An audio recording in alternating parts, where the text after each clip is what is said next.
এবার তো আরো বেশি দেবে। গতবারে যারা দেয়নি তারা বুঝতে পারলো আরে বিজেপি জিতে যেত, আমরা দিলাম না কেন, এবার তারাও দেবে।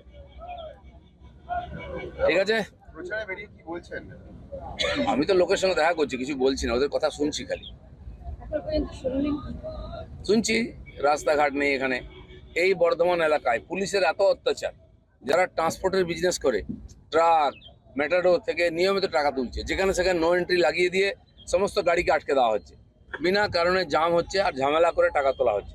ট্রান্সপোর্টার আমার সঙ্গে কথা বলেছেন, বলে দাদা খুব সমস্যায় আছি, ইচ্ছা মতো রাস্তাঘাট বন্ধ করা, অত্যাচার করা, ভয় দেখানো আর টাকা তোলা পুলিশ এবং টিএমসির গুন্ডারা মিলিতভাবে করছে।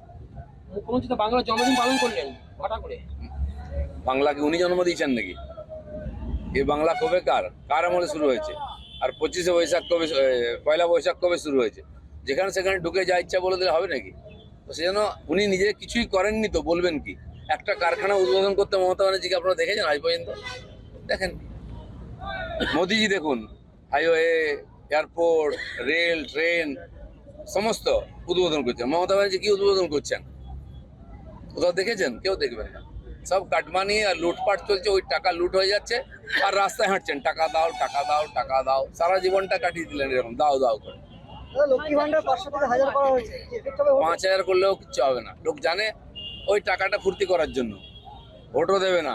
ক্লাবের টাকা কেন বন্ধ করেছেন? 600 কোটি টাকা ক্লাবকে দিতেন, লাখ 2 লাখ করে, ভোটটা বিজেপি পেয়ে গেল, টাকাটা ওদের নিয়ে নিল। পাবলিকের টাকা নিচ্ছে আর যে সরকার হবে তাকে ভোট দেবে। শুভেন্দু অধিকারী বলছেন জিতলে 3000 টাকা করবেন লক্ষ্মী ভান্ডার। এখন তো আমাদের সরকার হচ্ছে না, যখন হবে তখন ভাববো। এখন তো মোদী সরকার হচ্ছে। পি চিদম্বরম বলছেন যে আসন্ন লোকসভা নির্বাচনে মমতা বন্দ্যোপাধ্যায় গুরুত্বপূর্ণ ভূমিকা দেবে। প্রত্যেকবার নেন, গতবারও নিয়েছিলেন, এমপিএম হয়ে গেছেন, 12টা সিট নিয়ে নিয়েছি আমরা। এবার আরো 12টা কমবে, তখন বুঝতে পারেন যে কি মমতা ব্যানার্জির সঙ্গে দেখাও করবে না, কেউ ডাকবেও না। লালু প্রসাদের চেয়েও খারাপ অবস্থা হবে। দ্বিতীয় বলেছেন 2 লাখের বেশি ভোটে জিতবেন বর্ধমান দুর্গাপুর আসনে। মুখ্যমন্ত্রীকে প্রধানমন্ত্রী দেখতে চান তিনি। উনি আগে বর্ধমানটা জিতুন, তারপরে মুখ্যমন্ত্রী প্রধানমন্ত্রী হবেন।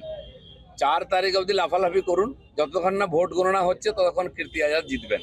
ভোট গণনা শেষ হলে বিজেপি জিতবে। চিদম্বরম যদি বলে যে কি ফ্যাক্টর মমতা ব্যানার্জি। হ্যাঁ, হাওয়া দিচ্ছেন, আর তো কেউ সামনে আসছে না। সারা ভারতবর্ষে কোনো নেতা দেখছেন মোদীজির সামনে? কেউ ভয়ে যাচ্ছে না। মমতা ব্যানার্জিকে ডেকে নিয়ে ওরা লাফালেন, মমতা ব্যানার্জি বুঝে গেলেন কোনো চান্স নেই, বাড়ি চলে এসছেন। তাহলে কি মমতা ব্যানার্জি সাহস আছে মুখ করছে? মমতা ব্যানার্জির সাহস, হাওয়া দেওয়া হচ্ছে। উনি হাওয়া খান তো লোকের, কেন হাওয়া দিচ্ছেন মমতা ব্যানার্জি? গতবারে নামিয়েছিলাম, এবারে দিদি ঘোরাঘুরি করে বুঝলেন কোথাও কোনো চান্স নেই। বাবা নিজের বাড়িটা বাঁচাও, আর 1 ডজন সিট যদি কম হয়ে যায় দোকান বন্ধ হয়ে যাবে।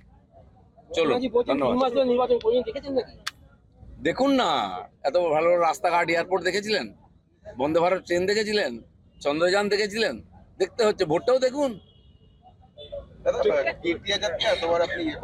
ইতিহাসকে আমি কথা বলি না, উনি আমাকে নিয়ে কথা বলেন, আমার দরকার নেই। সফলতা কি আছে?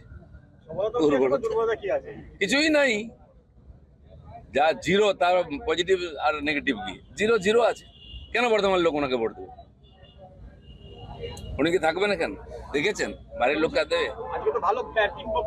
আমি সবসময় করি ব্যাটিং বলি।